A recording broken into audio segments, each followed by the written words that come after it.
పుట్టుకతో ఏ మనిషి కూడా విలన్గా మారడు, సమాజమే అతన్ని విలన్గా మారుస్తుంది అనడానికి పర్ఫెక్ట్ ఎగ్జాంపుల్గా అయితే ఈ మూవీ చెప్పొచ్చు. ఫస్ట్ ఆఫ్ ఆల్ నాకైతే మాత్రం స్క్రీన్ ప్లే డైరెక్షన్ బాగా నచ్చింది. ఎందుకంటే హీరోకి సంబంధించిన గతాన్ని చూపించేటప్పుడు కామెడీ లవ్ ఎక్కడ మిస్ అవ్వకుండా చాలా కేరింగ్గా తీసుకెళ్లారు. అలాగే ప్రజెంట్ సిచ్యువేషన్స్ చూపించేటప్పుడు యాక్షన్ అనేది ఎక్కడ మిస్ అవ్వకుండా సీరియస్గా అయితే తీసుకెళ్లారని చెప్పొచ్చు. ఈ రెండింటిని కూడా బ్యాలెన్స్ చేసే విధానం అయితే నాకు చాలా బాగా నచ్చింది. ఇక ఫుల్ డీటెయిల్స్లోకి వెళ్ళిపోతే కనుక హీరోగా అథర్వ గారు నటించారు, అలాగే హీరోయిన్గా లావణ్య త్రిపాఠి గారు నటించారు. కామెడీ కూడా ఎక్కడ తగ్గకుండా బాగా మెయింటైన్ చేశారు మూవీలో అని అయితే చెప్పొచ్చు. మెయిన్ కాన్సెప్ట్ ఏంటి అంటే కనుక హీరో కానిస్టేబుల్గా అయితే జాయిన్ అవుతాడనమాట.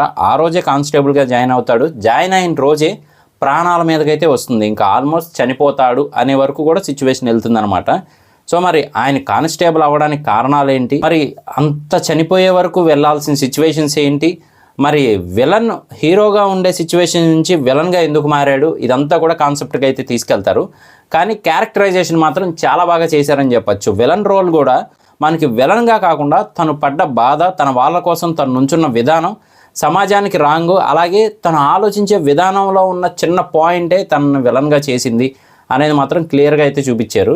ఆ రోజు తప్పు చేస్తే ఆ రోజు తప్పు చేసిన వాడిని మాత్రమే శిక్షిస్తే సరిపోతుంది, కానీ సేమ్ అలాగే ఉండే వాళ్ళందరినీ శిక్షించాల్సిన అవసరం లేదు అనేది మెయిన్ పాయింట్ అనమాట.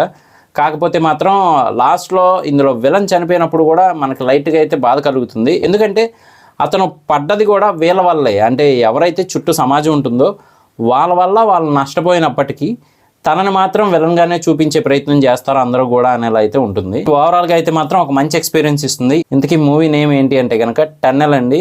సో సన్ నెక్స్ట్లో అవైలబుల్గా ఉంది. మూవీ చూడకపోతే ఒకసారి చూడడానికి ట్రై చేయండి. కాన్సెప్ట్ కూడా చాలా డిఫరెంట్గా అయితే ఉంది. అలాగే పోలీసులందరినీ ఒక టన్నెల్లోకి తీసుకొచ్చి అక్కడ వాళ్ళందరినీ బాంబుతో పేల్చేసే ప్లానింగ్ ఏదైతే ఉంటుందో అది నెక్స్ట్ లెవెల్ అయితే ఉంటుందన్నమాట. మీకు మూవీ చూస్తే ఎక్స్పీరియన్స్ అనేది అర్థమవుతుంది. సో ఇది నా రివ్యూ మాత్రమే. మరి మూవీ చూసాక మీకేమనిపించింది అనేది కింద కామెంట్ చేయడం మర్చిపోకండి. నేను మీ ప్రసాద్, మళ్ళీ నెక్స్ట్ వీడియోలో కలుస్తాను. Love you all. ఇన్స్టాగ్రామ్లో ఫాలో చేయండి, యూట్యూబ్లో సబ్స్క్రైబ్ చేసుకోండి. Thank you.